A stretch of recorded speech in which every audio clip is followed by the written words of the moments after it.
Tears in their time.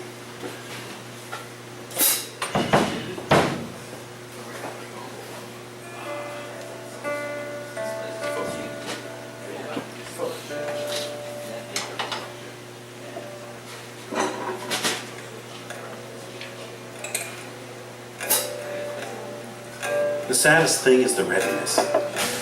However necessary we know it is. The mad dog must be put down. The drowning man who thrashes left to die. The bad seed left to rot.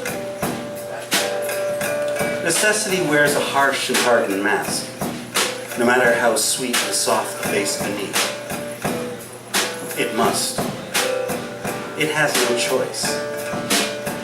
Its true face would betray too much, would not see clearly its task through its tears. Tears are a luxury in times of need.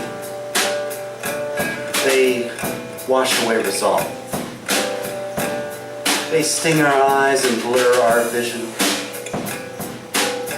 They steal the sustenance we need to live. There will be time for crying, when bellies are full, when children are safe, when elders are extolled, when no hand holds a knife other than to slice bread to share. There will be time for crying, though that time will call for tears of joy. The salt and water of life flowing freely between us, shared as sacraments, exalted as the sacred things they are. There will be time for crying, after we have found our way through the fire, after we have burned away the excesses and otherness, after we allow that our edges extend far beyond the reaches of our skin. There will be time for crying. Let those tears come in their time. For now, be strong. Be ready. Be one. And become.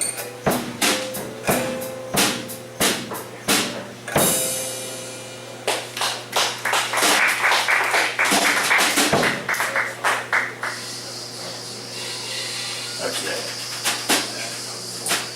We'll do one last piece. This is called Those Towns.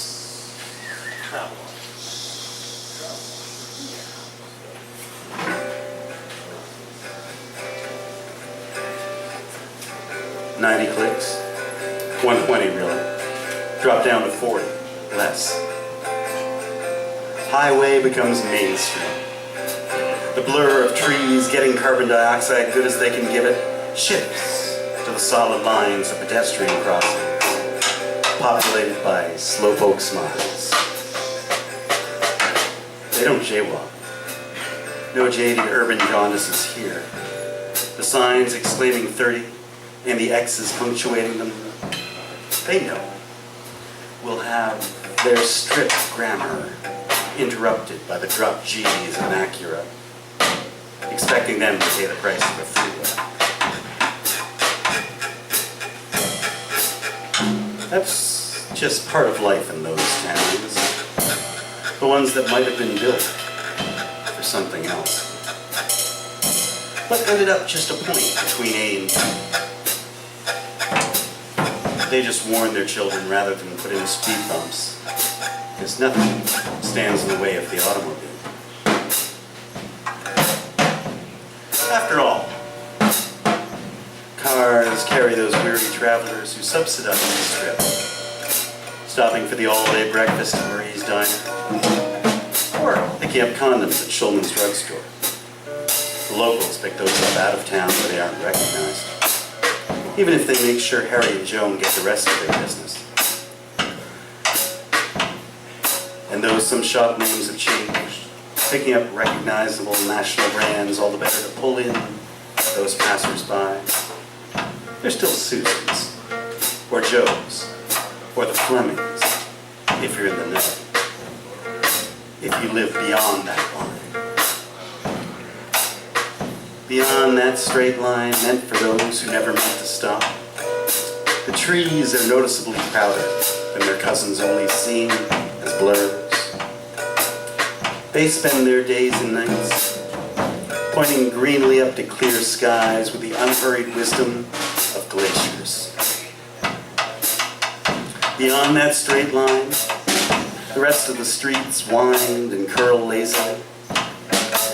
Smiling mandalas and accidental geometry that only makes sense if you know who used to live on the corner. Why settlers avoided those hills. What about those crazy plans that just never quite happen? In those towns, people are used to things not quite happening. The indefinite is the expectation. Solidities are left to the urban.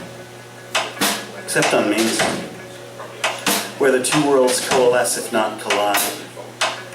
On that slow stretch, those slowpoke smiles on the crosswalk, which hint at what that Acura driver might never know.